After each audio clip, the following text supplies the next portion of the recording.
Hip hop was Puerto Rican and black? Whoa! Well, you said that Fat Joe is disrespectful for saying that blacks and Latinos created hip hop 50-50. Did you actually say 50-50? Yeah, I and mean, a lot of Latinos were around, but you can't say 50-50. Not at all. Not at all. You can't even say 90-10. Puerto Ricans, do you feel like they played a part in creating hip hop? Absolutely not. The influences were our parents' music. Like, it had nothing to do with any outside people, and any individuals that might have been from those places did not bring that culture to hip hop. They had to act black in order to assimilate to hip hop culture. What are your views on this? Because I personally,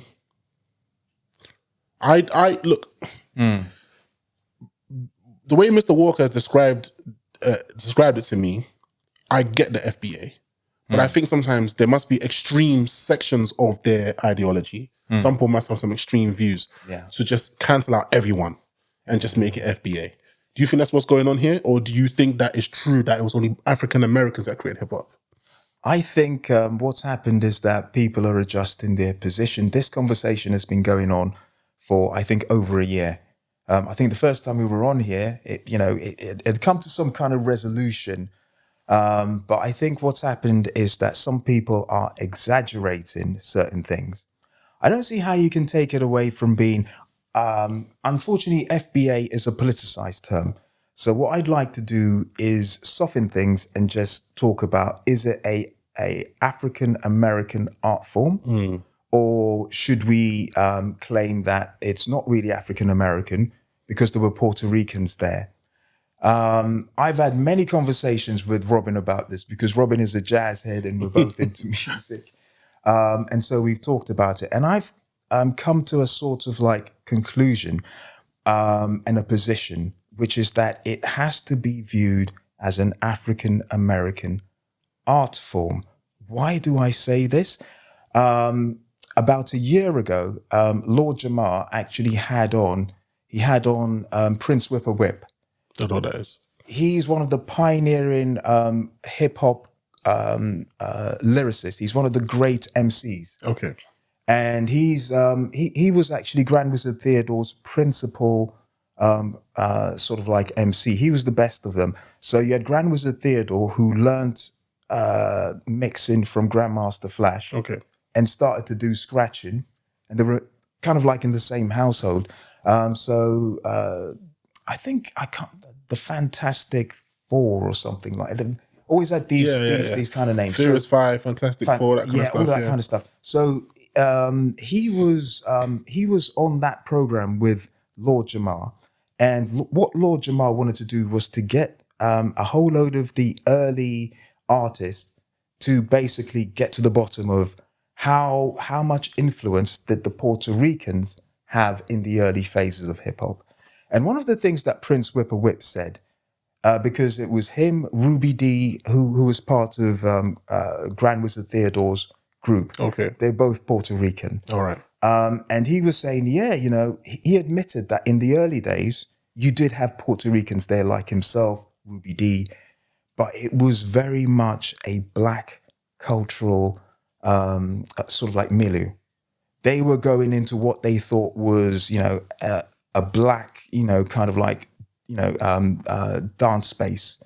And so their way of looking at it was that there were very few Puerto Ricans that were involved at that time because there were certain cultural attitudes as well that, these are black people, you've got to be careful, it's dangerous and so forth. Yeah. There were certain of them who, had friends and friendships. They got involved with it. They were a part of the scene. They helped to evolve and innovate it. But it was mainly people from those kind of like neighborhoods, So it was majority black in those early phases. That doesn't mean that you didn't have Puerto Ricans and people of other descent who were there, but they were there, and it was very much in a certain Afro-American context. And so that's where it kind of like developed.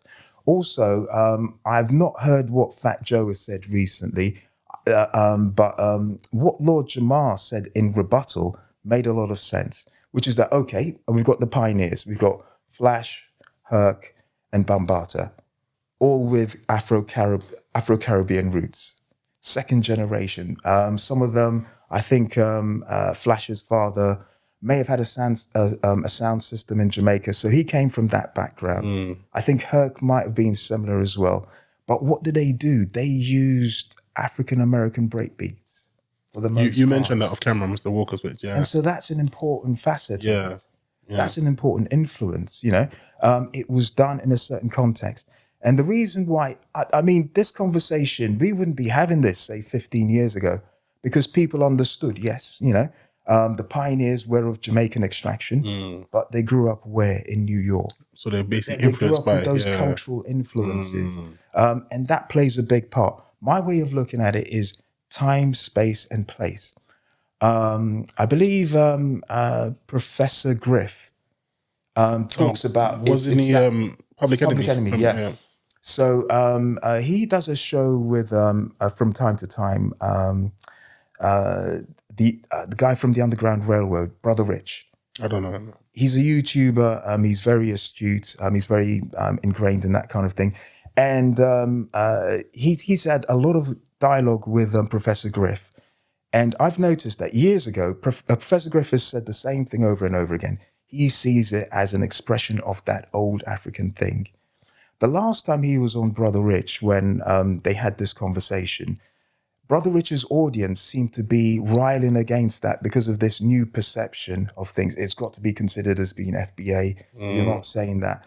My understanding of what the elder Professor Griff was saying, when you say it's the old African thing, it doesn't mean that it's borrowed from calypso or reggae. It doesn't mean that it's borrowed from the original Afro beats or anything like that. No, each time it materializes, it's its own specific thing in a specific time and place. And so when you have calypso taking place in the Caribbean, that it's its own specific thing once it finds its voice. When you have jazz, that's its own specific thing. Hip hop is its own specific thing. It's the, for me, and I think the last time I was here, I talked about how I see it as the Harlem Renaissance 2.0. For me, it's kind of like the community that was artificially deflated. Economically, it was depressed. You had the landlords, you know, burning their own properties for the insurance money. You know, it was a reaction to what was going on in Harlem. But you have to be careful though, At because that time, it was a reaction, and the people. I believe that it's that old African thing. They had nothing, and look at what they created. But out of nothing. you have to and be it's careful. the same thing. The reason I'm saying you have to be Time, careful. Sorry to cut you. space, and place. You're not going to cut me. No, please. You have to be very careful.